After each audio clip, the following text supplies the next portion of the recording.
मेरे बहुत बढ़िया। और लोग यूपी के बुलंदशहर हाईवे पे सबसे चर्चित गैंग रेप का मामला, जो पूरे 9 सालों के बाद कोर्ट ने फैसला सुनाया। 5 आरोपियों को उम्र कैद का फैसला सुनाया। पूरे 9 सालों के बाद वो ऐतिहासिक फैसला कोर्ट ने सुनाया। मां और नाबालिग बेटी के साथ गैंग रेप हुआ था। बता दें, सभी आरोपियों के ऊपर 1,81,000 रुपये का जुर्माना भी ठुका दिया। और कोर्ट ने स्पेशल जज ओपी वर्मा ने तल्ख की टिप्पणी की। उन्होंने बोला है कि ऐसे दरिंदों को समाज में रहना या फिर इस तरीके की चीज़ें करना समाज के लिए बहुत ही हानिकारक है और ऐसे दरिंदों को उम्र कैद की फैसला सुनाना चाहिए। चलिए क्या है मामला पूरा बताते हैं। 29 जुलाई 2016 की रात यह पूरा परिवार नोएडा से आने अपने पीड़ित गांव शाहजहाँपुर जा रहे थे। रास्ते में बुलंदशहर में कोतवाली दहशत में दोस्तपुर गांव के पास नेशनल हाईवे 91 पे बदमाशों ने उनकी गाड़ी को रोकने के लिए सड़क पर लोहे की रॉड जैसा सामान डाल दिया। परिवार नीचे उतरा तो सभी के गन पॉइंट पर ले लिया गया। इसके बाद उन सभी को जंगल की ओर ले लिया गया। हाईवे के किनारे पूरे परिवार को बंधक बनाकर मां और नाबालिग बेटी, जिसकी उम्र महज 14 साल थी, उसके साथ गैंगरेप किया गया। सदस्य बेबस होकर कुछ देखते रह गए। जांच के सामने आया कि उस दिन नाबालिग पीड़िता को पहली बार पीरियड्स भी आया था, जिससे उसकी हालत और भी गंभीर हो गई। रेप और लूटपाट के बाद सभी आरोपी वहां से भाग गए।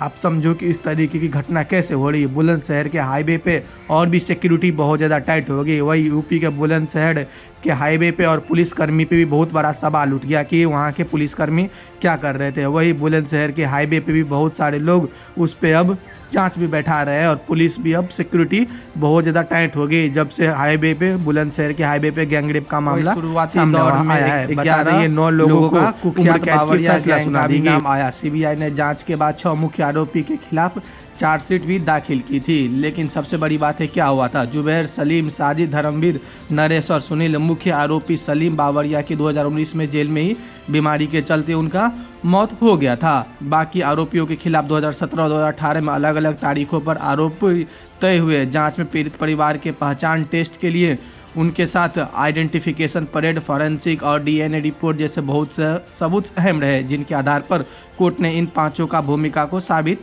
मानना था। लेकिन सबसे बड़ी बात है कि इन बुलंदशहर में गैंग रेप मामले में उन 5 को दरिंदों को कोर्ट ने, जज ने, ओपी वर्मा ने बताया कि ऐसे लोग समाज में हमारे लिए गंदगी फैलाते हैं और ऐसे लोगों को समाज में रह के जीना बिल्कुल भी जायज़ नहीं है। उनको उम्र कैद की उन्होंने फैसला सुनाया। उनको ये ओपी वर्मा उन्होंने ये भी नहीं बताया कि उनको आप फांसी दे दो। उनको बोला है कि आप जिंदा रखो और उसको ज़िंदगी भर के लिए उन्हें जेल में रखो। स्पेशल जज ओपी वर्मा ने इस तरीके की चीज़ें कोर्ट में फैसला सुनाया।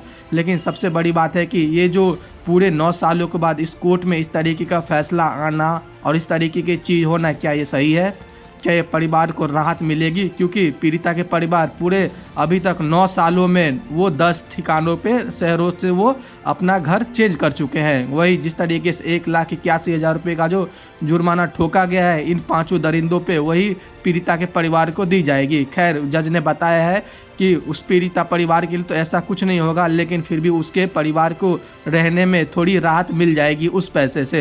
हालांकि इन 5 दरिंदों का आप देखिए, जब कोर्ट में जज ने फैसला सुनाया उसके चेहरे पे थोड़ा भी सिकन नज़र नहीं आ रहा था। जिस तरीके से कोर्ट ओपी के जज ओपी वर्मा ने फैसला सुनाया, इन दरिंदों को उम्र कैद की फांसी सजा सुना दी गई। लेकिन क्या हमारे समाज में इतना लेट फैसला क्यों सुनाया जाता है? क्या कोर्ट में इस तरीके की चीज़ें लेट क्यों होती है? जब गैंग रेप का मामला जब सामने आता है तो कोर्ट इतना लेट फैसला क्यों सुनाता है?